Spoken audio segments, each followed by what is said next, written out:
What's going on YouTube? SMITTE committee back here with another video. So today we're doing a little get to know me Q&A, questions I've been avoiding, whatever you want to call it. Hope you guys enjoy. Let's get right into it.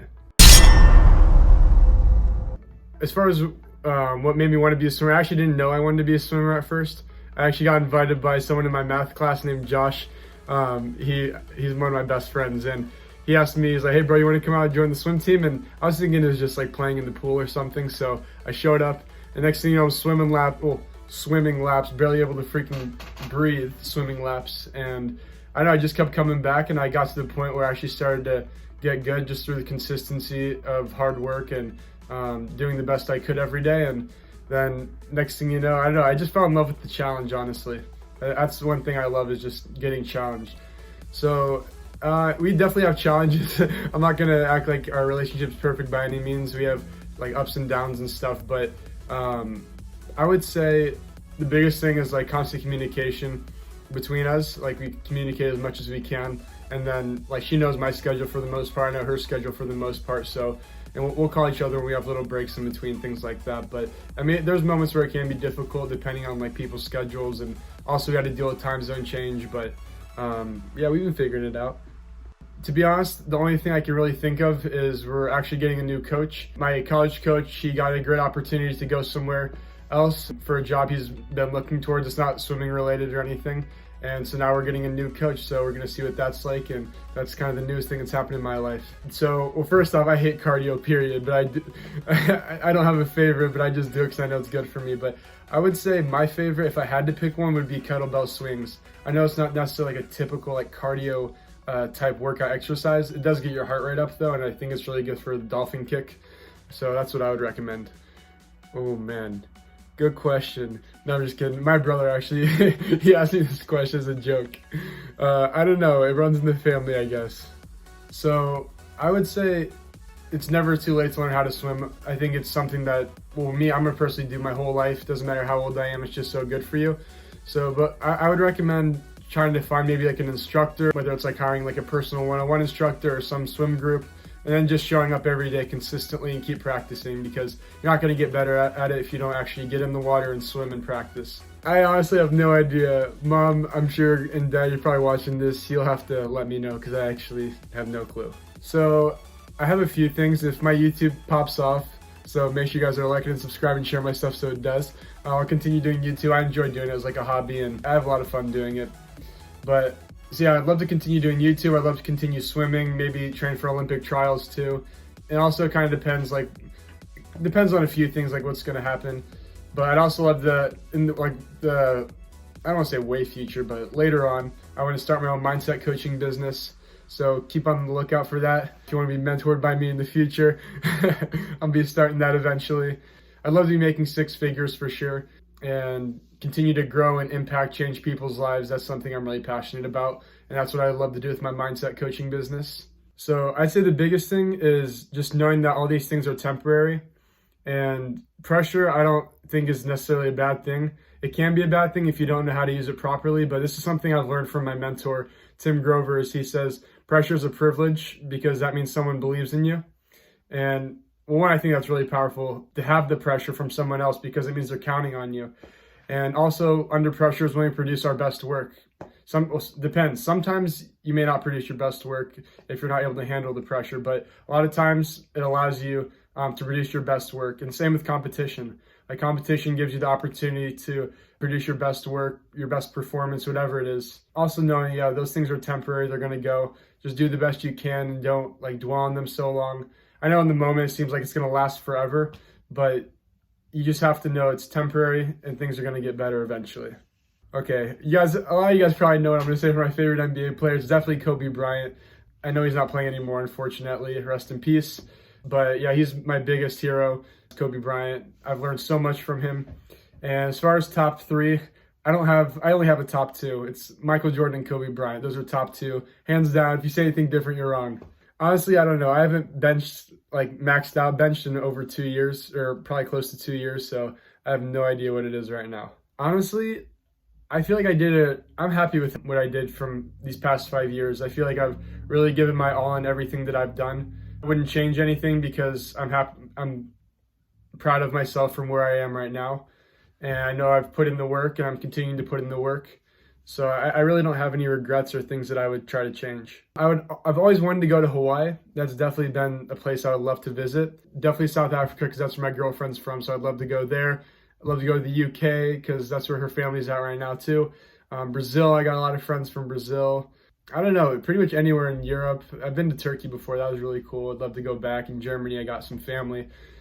Anywhere really. I love to travel, so anywhere that's fun, I can do something, I'm always up for a good adventure. Honestly, this is a tough one. I kind of talked about it a little bit earlier, but I think probably would be balancing like the relationship with school, swimming, things like that, and just dealing with all the ups and downs of that. Especially being long distance, it can be pretty challenging at times, but I think it's well worth it. I'm pretty confident in our relationship and what we have going. So you're never always going to be motivated. It doesn't matter what you do. I mean, you may be motivated for like a month or could even be a year. I mean, I wouldn't expect to be motivated for a full year, but I mean, you can be really passionate about something, but you're also going to have times like it's inevitable where you're not going to feel motivated. And that's where the discipline comes in. You have to be disciplined. Discipline and motivation are way different because discipline is something that'll last you. Like it'll last like your lifetime if you continue to exercise that discipline muscle, and motivation is just something that comes and goes. Honestly, it was just the swimming. They have a really nice pool that I liked, and I didn't really look at many colleges because I didn't take the whole college process too seriously. I only looked at 2 schools, and this was the better school, I thought, and had the better coach, and I don't regret my decision. I enjoy being here. Yeah, that's pretty much the only reason I chose uni, just swimming. Honestly, I've never really kept track of that stuff. I just eat until like I feel like I've eaten enough. I kind of have like a rough idea of like how much I need to eat, not like calorie-wise, just food in general. So that way I feel good the next day and know that I've gotten enough calories in me. But I've never actually like sat down and tracked all that stuff. No, I just haven't changed that. Honestly, I didn't even notice. I completely forgot. I'm not forsaking you guys. You guys are the realists. Appreciate you guys. I did not. I wish I had one, but I didn't bring any with me. They're all back at home. My dad's probably using them right now. But no, I just used whatever plastic material knife they had there. Usually I get up, well, this is when we have morning practices, but 4 days a week, I'm usually up between 5 and 5:30 to start getting ready. And then we go to morning practice, and it's either swimming or weights, depends on the day. And then after that, I eat breakfast, go to classes, have lunch, have some more classes depending on the day. And then we have our second practice in the afternoon. And then after that, I eat dinner. And then I usually get an early night because I got another morning practice the next day. So I'm usually in bed anywhere between 9 and 10 o'clock at the latest. I don't know. I have one that comes to mind. I don't know if this is the craziest because I've done a lot of crazy things. But me and one of my friends back in high school used to be big into ding-dong ditching. And we ding-dong ditched this house probably at least like 30 to 40 times, like constantly throughout the day, at night. Like it didn't matter. We were just always doing it. They almost caught me one time, but they didn't catch us. They threatened to call the cops before. And so we're like, all right, we're going to do it one last time. So we wanted to make it a big deal. So we lit a firecracker on their porch, knocked on the door and took off running. And I don't know if they came out or if they're even home, but I would say that's probably one of the funnier stories. I don't encourage ding-dong ditching, by the way. Ooh, that's a tough and really good question. Definitely I'd probably go see my girlfriend a lot more. I'd probably get a place with her so I didn't have to be long distance anymore. And I don't know, I'd probably still do my mindset coaching business, something like that, because just something where I can impact people and feel like I'm actually contributing and making a difference in people's lives, because that's what makes me happy. And I know I always feel fulfilled whenever I help other people. I have no clue. I don't know much about turtles. I know they sometimes will make weird noises. I saw a video the other day of the turtle making a weird noise, but yeah, I really don't know. I feel like I know this one. It's either 8 or 9. I know they have several. I'm pretty sure it's like somewhere between 7 and 9 hearts. Someone fact check me on that in the comments. I would say setting a goal, like a goal that could even seem unrealistic to me at the time, or something like really big, and doing everything I can, like working my butt off to get there. And when it actually, like I hit that goal, or even if I come short, I don't hit every goal that I set, but regardless, if I know I've given it everything I've done everything I can and have no regrets. It's a pretty fulfilling feeling knowing like you've done everything you can and you've either hit that goal or even if it's a big goal, like you've probably gotten a lot closer to that goal or farther than you would have if you never set the goal in the first place.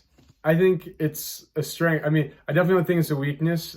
I think it's, if you're confident in who you are and I think it's good to be able to express the emotions regardless of what people are going to think.